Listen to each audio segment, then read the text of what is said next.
Hello students, this is Neha Sharma. Today in this video, we are going to complete chapter number 2 of our supplementary reader, Footprints Without Feet. The name of the chapter is The Thief's Story, written by Ruskin Bond.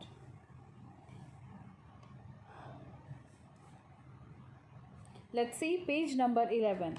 In our last videos, we have completed page number 8, 9 and 10.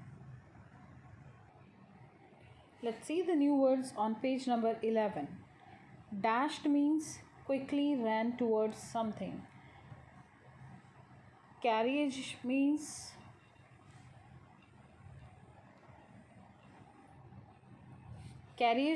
any of the separate section of a train that carry passengers.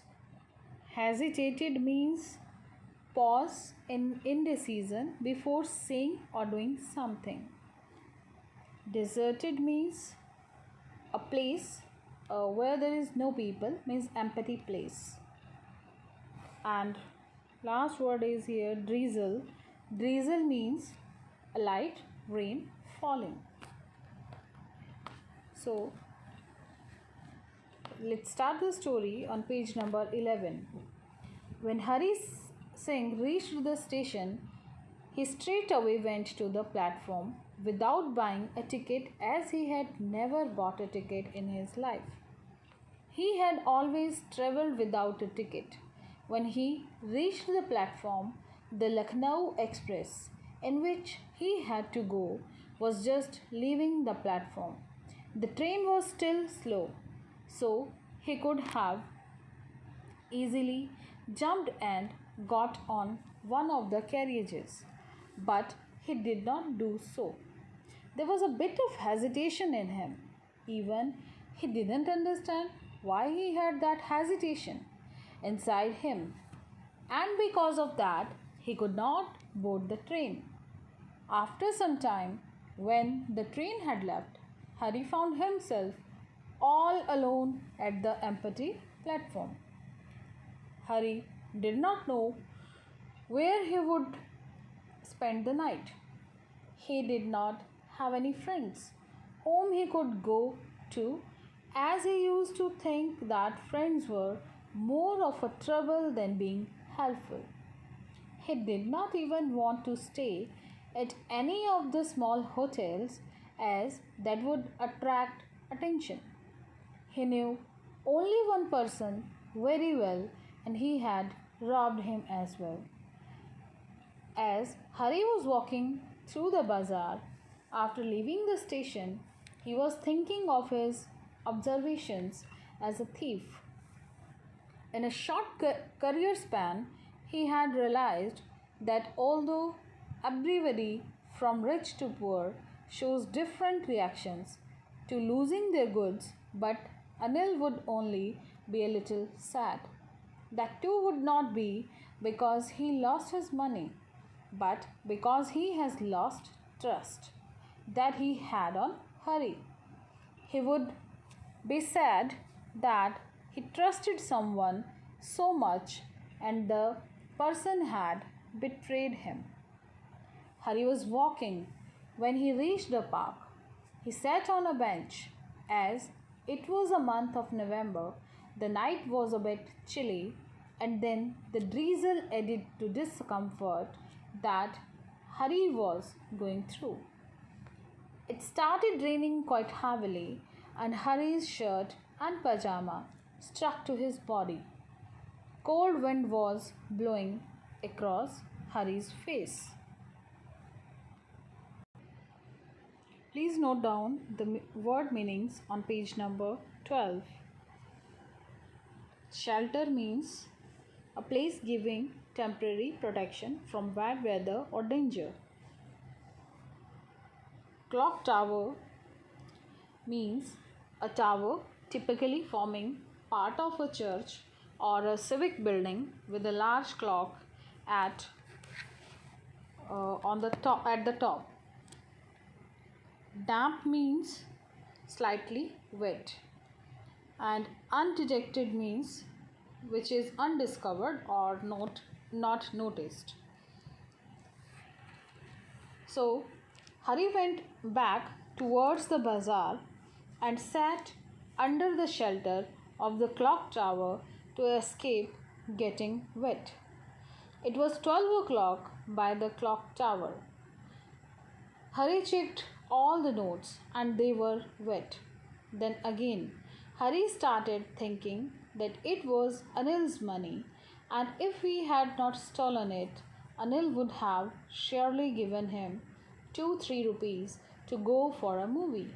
But now, as he had stolen it, he had it all.